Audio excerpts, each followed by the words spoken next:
Sigur të mos mjaftonin ndotjet që shkaktohen nga mbetjet e sterileve të Bakrit pikërisht në damën e Fusharzit, e shpallur nga qeveria aktuale si një ndër pikat më të ndotura të Shqipërisë.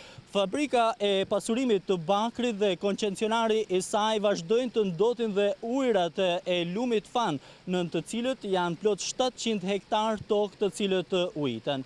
Banorët të shqetësuar për gjendjen e krijuar kërkojnë ndihmën e qeverisë aktuale, por edhe të strukturave lokale të Inspektoriatit të Mjedisit në qarkun e Shkodrës, që të merren masat e menjëhershme për evitimin e ndotjeve, pasi kompania e pasurimit të Bakrit nuk është përgjigjur asnjëherë, ndërkohë që cilësia e ujit që është tejet e ndotur po u shkakton edhe dëmtimin e të mbjellave. Një gjë e tillë nuk ndodh për herë të parë, ndërkohë që askush nuk është sensibilizuar për t'i dhënë zgjidhje problemit mjaft shqetësues, jo vetëm për banorët e fshatit Fusharrës këtu në bashkinë e qytetit të Fusharzit në rrethin e Pukës, por edhe për zonat e tjera që përshkohen nga ujërat e lumit Fan.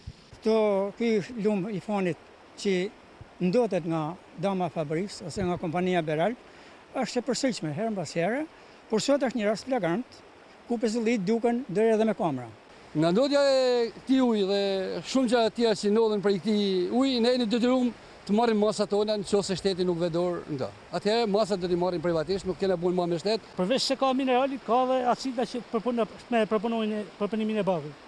Ne punojmë një vit për të marrë bimë, si janë misi apo fasulja e tjera.